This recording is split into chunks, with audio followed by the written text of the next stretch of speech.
Aliens shocked. When a little human girl kissed the nose of the deadliest alien dragon. In the 33rd cycle of the War of Extinction, the galaxy burned. From the shattered rings of Othis Prime to the frozen moons of Caltrex, the Krathul Dominion ruled by terror and bio-forged beasts. But none were feared more than their living weapon. The Vorgath, called by many names, the Eater of Suns, the Dragon of Varn, the End that breathes. Legends said it was born in the corona of a dying star, half living, half machine, forged in the Dominion's vaults. Its wings could eclipse the light of a moon. Its roar shattered fleets. Entire planets surrendered when its shadow passed overhead. When the United Species Alliance formed to resist the Dominion, every world contributed their best.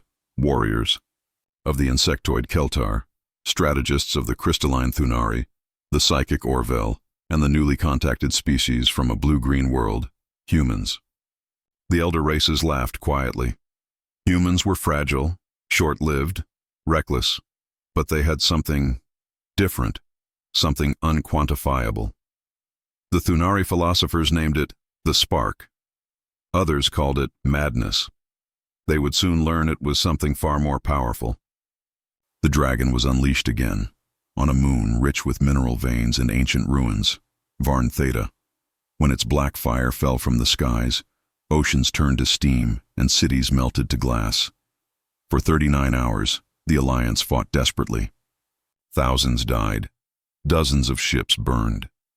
But at last, through sacrifice and sheer luck, the creature fell, impaled by a collapsing fortress and buried beneath kilometers of debris. The warfront went silent. The dragon's body, wounded but alive, lay trapped within a crater, vast and steaming like the mouth of a god. Its mind radiated psychic shockwaves that melted thoughts and twisted dreams. The Alliance blockaded the area, terrified to approach. Scientists studied from orbit. Priests prayed. Warriors stayed behind walls of plasma shields. No one dared step closer. Until one tiny, unarmored human child did. Ellie Grant, 6 years old, daughter of a ship mechanic and a xenolinguist, lived in one of the temporary base domes a few kilometers away. Her mother told her bedtime stories about stars that sang and dragons that weren't always bad. Ellie was curious, endlessly, dangerously curious. While the adults argued about containment protocols and energy readings, Ellie wandered the corridors, clutching her little toy flower made from twisted metal and wire. It had petals of copper and a stem wrapped in fabric, her father's gift. When she heard the low, distant hum outside, the dragon's wounded breathing, she didn't feel fear. She felt sadness. It sounded like crying. So, while alarms flashed red and soldiers shouted orders, Ellie slipped through a half-open maintenance hatch, crawled into a supply crawler, and rode it out toward the restricted zone.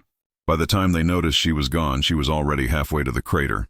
The air outside shimmered with heat. Lightning danced across the toxic sky. Ellie stepped out of the crawler, small boots crunching on black glass. Her suit's oxygen light blinked, still green. The crater stretched before her like a wound in the planet, kilometers wide, filled with smoke and the faint orange glow of molten rock, and there, in the heart of it, lay the Vorgath. It was alive. One colossal eye, golden as the sun, opened halfway. Its breathing made the ground quake. Every breath was a storm. Alien soldiers watched through scanners, horrified. The Alliance command ship screamed warnings. Human child detected in containment zone. Retrieve immediately. Do. Not engage the entity, but comms couldn't reach her. Or perhaps the dragon's psychic field simply silenced all fear. Ellie walked forward slowly, the metal flower held tight in her hand. The dragon saw her. Its ancient mind, a storm of rage and pain, focused on a single tiny heartbeat. This creature dares approach me. The psychic wave should have crushed her. Yet somehow it broke apart like mist before her calm. The beast's gaze narrowed, confused. Her thoughts were unguarded, simple, honest, warm. She stopped right beneath its shadow, so small that her entire body fit between two of its scales. She looked up, at a face scarred by war and fire, eyes filled with the light of dying suns. She whispered, through the crackle of static, "You're hurt. You're not bad. Just scared." Her voice trembled. Not with fear, with empathy. Then she reached up, stood on her toes, and gently kissed the tip of its nose. For a heartbeat, the galaxy held its breath. No one spoke, no sensors beeped. Even the wind seemed to stop. Then, a pulse, deep and resonant, spread outward. The dragon's body shimmered. The crimson veins of its wounds faded into soft blue. The psychic storm that blanketed the planet simply ended.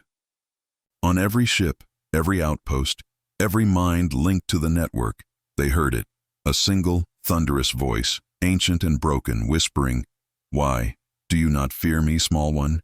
And in the dragon's mind came her reply, innocent and pure, "Because no one should be alone." The monstrous creature's eyes softened. Its mind, forged for destruction, cracked open, and within it, for the first time in eons, something stirred, something like peace. The soldiers dropped their weapons. The alien commanders wept. The psychic readings stabilized. The war ended not with a fleet, but with a kiss. They said the dragon never roared again. It became a guardian, not a weapon, resting beneath the plains of Varn Theta, breathing slow, dreaming of stars and a small girl's kindness. Ellie's act spread faster than any fleet, across communication relays, data archives, and neural networks. Entire civilizations paused their wars just to listen to the story. The Keltar warlords declared a day of silence. The Thunari built temples of light. Even the Dominion itself began to fracture, their own soldiers whispering, "If the dragon could be forgiven, so can we."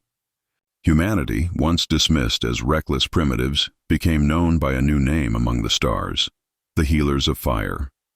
Decades later, Ellie Grant became ambassador of Varn, the youngest in history. She wore no armor, no medals, only a pendant shaped like her little metal flower. When diplomats asked how she had calmed a god, she would only smile and say, "Sometimes, all it takes is to show the universe that not everything it made is meant to destroy." The dragon still sleeps beneath the hills, vast and silent. Over centuries, moss and crystal grew across its scales. But on the bridge of its snout, preserved perfectly in hardened stone, remains a faint mark, the impression of a small kiss. Pilgrims come from across the galaxy to see it. No warship passes Varn without lowering its shields in respect, and every child, human or alien, learns the same simple story, of the day when a little human girl looked at the deadliest creature ever made, and reminded the universe what mercy looks like. Millennia later, when the next great war came and humanity was gone, the descendants of the Thunari and Keltar still spoke her name, not as a myth, but as a truth of what it meant to be human. There are many powers in the stars, the monks of Varn teach, but none greater than the courage to love what others fear. And on quiet nights, when the twin moons rise and the wind hums across the glass plains, the old guardians say they can still hear it, a deep, gentle rumble from beneath the earth, not a growl, not a roar, a purr. The dragon still remembers the kiss that changed the galaxy,